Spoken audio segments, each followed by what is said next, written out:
कुरुक्षेत्र की युद्ध भूमि। अर्जुन का हृदय अब पहले जैसा नहीं रहा था। जिस योद्धा के मन में कभी भय और भ्रम था, वह अब ज्ञान और भक्ति के प्रकाश से भरने लगा था। भगवान श्री कृष्ण के उपदेशों ने उसके जीवन की दिशा बदल दी थी। लेकिन जितना अधिक अर्जुन भगवान को समझ रहे थे, उतनी ही उनकी जिज्ञासा बढ़ती जा रही थी। वे जान चुके थे कि श्री कृष्ण केवल उनके सारथी नहीं हैं, वे केवल मित्र नहीं हैं, वे स्वयं परम सत्य हैं, संपूर्ण सृष्टि के आधार हैं। फिर भी अर्जुन के मन में एक प्रश्न था। यदि भगवान संपूर्ण ब्रह्मांड में व्याप्त हैं, तो उन्हें इस संसार में कैसे पहचाना जाए, उनकी उपस्थिति को कैसे अनुभव किया जाए? अर्जुन ने विनम्रता से पूछा, हे कृष्ण, आपकी महिमा अनंत है। आपके दिव्य स्वरूप का वर्णन करना असंभव है। फिर भी कृपा करके मुझे बताइए कि मैं आपको इस संसार में किस किस रूप में देख सकता हूं। भगवान श्री कृष्ण मुस्कुराए। उन्होंने कहा, हे अर्जुन, अब मैं तुम्हें अपनी दिव्य विभूतियों के विषय में बताता हूं। मेरी महिमा का कोई अंत नहीं है। फिर भी मैं तुम्हें कुछ प्रमुख रूपों का वर्णन करूंगा। युद्ध भूमि में बहती हवा मानो शांत हो गई। अर्जुन पूरी एकाग्रता से सुनने लगे। श्री कृष्ण बोले, मैं सभी प्राणियों के हृदय में स्थित आत्मा हूं। मैं ही सभी प्राणियों का आदि, मध्य और अंत हूं।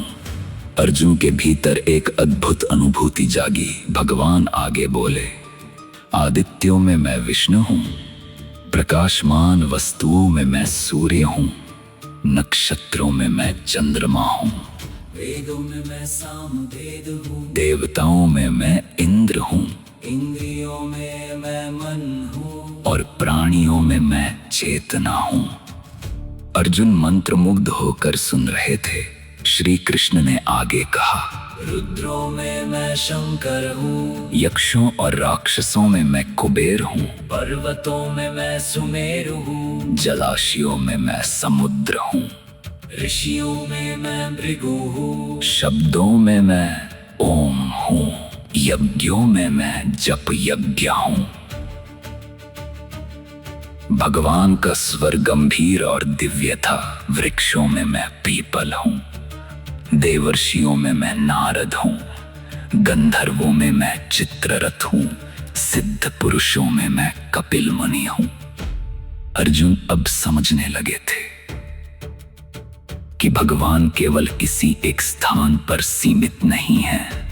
वे हर महानता में है, हर श्रेष्ठता में है, हर दिव्यता में है। श्री कृष्ण बोले, घोड़ों में मैं उच्चैश्रवा हूँ, हाथियों में मैं रावत हूँ, मनुष्यों में मैं राजा हूँ, शस्त्रों में मैं वज्र हूँ, गायों में मैं कामधेनु हूँ, सर्पों में मैं वासुकी हूँ। फिर भगवान ने कहा, नदियों में मैं गंगा हूँ, मछलियों में मैं मगर हूँ, पक्षियों में मैं गरुड़ हूँ, सिंहों में मैं सिंह हूँ, और समय में मैं काल हूँ। ये शब्द सुनकर अर्जुन के शरीर में रोमांच हो उठा। उन्हें महसूस होने लगा कि भगवान वास्तव में संपूर्ण सृष्टि में व्याप्त हैं। हर शक्ति, हर सौंदर्य, हर ज्ञान और हर वैभव उन्हीं का एक अंश है। फिर श्री कृष्ण बोले, जो कुछ भी इस संसार में तेजस्वी है, जो कुछ भी सुंदर है, जो कुछ भी महान है, उसे मेरी दिव्य